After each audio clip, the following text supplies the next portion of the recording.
Bora continuar falando do Flávio, porque sabe aquilo que você chama de os mercados? Eles têm um preço para aderir à campanha do Flávio. Mas essa agenda ela não pode aparecer no debate agora. Qual é essa agenda? É desvincular do mínimo as aposentadorias e o benefício de prestação continuada, que deveriam ter reajuste real. Corrigir as despesas com saúde e educação apenas pela taxa da inflação. A estimativa é que isso corresponderia a um reajuste de despesas de 2%.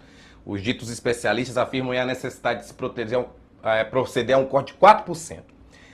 Reinaldo, qual que por hora essa agenda está, né, tem que continuar secreta, mas tem como esconder uma agenda dessa? Pois a ideia, eles iam lançar esse troço em março, o programa. Porque como o Flávio estava com déficit de credibilidade nos mercados, no meu chamo, né? Para quem não sabe, eu crio a palavra os mercados, tudo junto, com Z, inclusive no os mercados e acento no A, né? E com Z no fim também. Porque é o que a gente lê por aí. Os mercados isso, os mercados aquilo, os mercados, e nunca tem cara os mercados, né?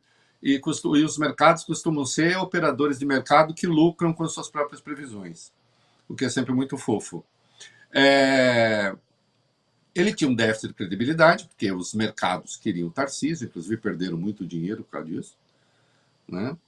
Então, vamos fazer um plano que vai deixar os mercados taradinhos por nós. Eles vão ficar excitadíssimos, eles vão ficar impossíveis, né?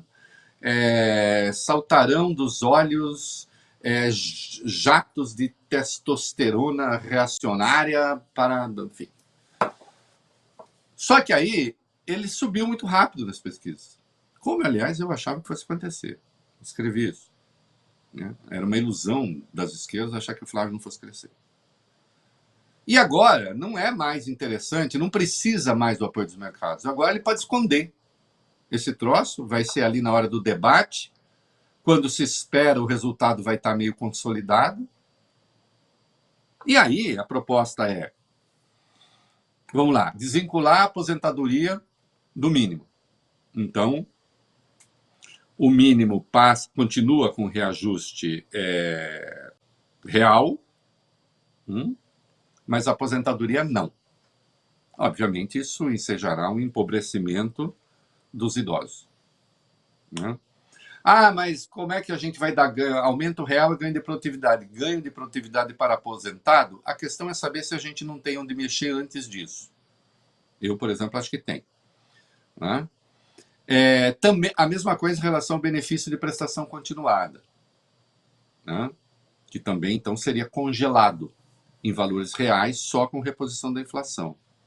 O mesmo aconteceria para as verbas de saúde e educação.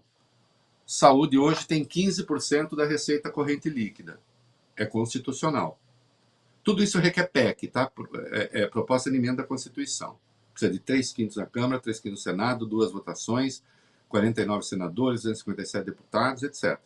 Mas eles imaginam que vai ter que a direita ainda vai estar mais forte na próxima legislatura e que seja possível fazer. Então, saúde deixa de ser 15% da receita corrente líquida, pega o dinheiro que tem hoje e só faz uma correção pela inflação. E educação tem 18% da receita líquida de impostos, também deixa de ser, pega o valor que tem hoje e se faz uma correção pela inflação. Se volta a ideia do teto para essas despesas, né? Você veja que são todas as despesas que atingem frontalmente os pobres. Quem é regulado pela medicina privada, ou quem tem um plano de saúde bom, etc., tal, não vai se importar. Quem não precisa da educação pública também não vai se importar. Quem não é aposentado também não vai se importar.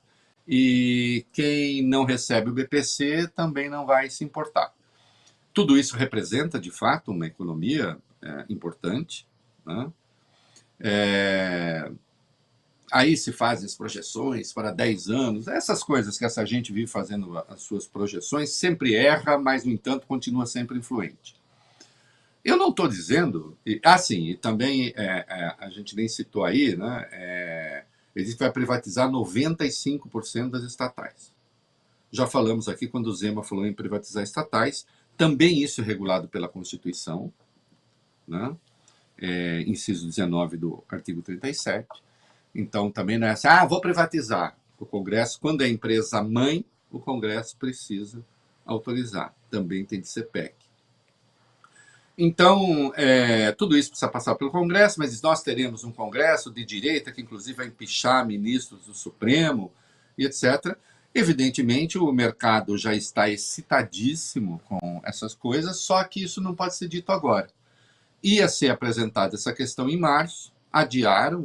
O Rogério Marinho, que é o coordenador da campanha do Flávio, chegou a escrever um artigo na Folha defendendo essas teses, né?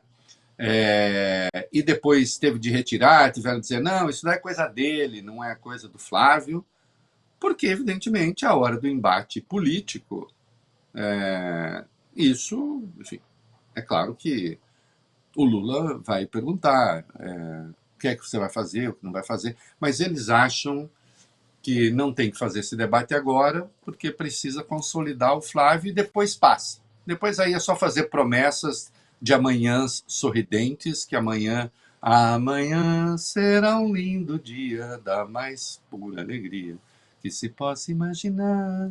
Aliás, eu adoro essa música do Guilherme Arantes, um beijo para ele. Que não tem nada a ver com esse amanhã, né, dessa turma. Mas, de qualquer modo, tem isso, né? E veja, isso seduz. Então, assim, olha, para muitos, esse é o debate que tem que ser feito, é o único debate que tem que ser feito, o único debate que importa é da economia. O resto não interessa. Que é justamente, eu falei já hoje aqui, do tipo de liberalismo que se foi criando no Brasil, que liberalismo não é. É aquele que diz o seguinte, olha aqui, nós temos uma receita econômica, ela tem de ser implementada. Se isso vai ser implementado com autoritarismo ou sem autoritarismo, não é problema nosso.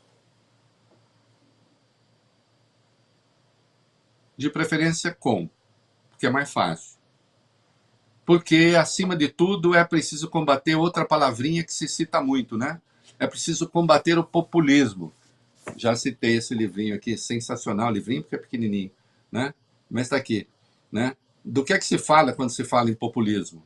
Né? Do Tomás Hickman de Barros e Miguel Lago. Do que é que se fala quando se fala em populismo? Geralmente, populistas são as medidas que, de algum modo, atendem aqueles que não foram tão bem aquinhoados assim pela sorte, né? Então, pela sorte familiar, no geral, né? Então, é isso, né? Essa é a agenda do Flávio, e é uma agenda que, evidentemente, precisa ser trazida a público, né?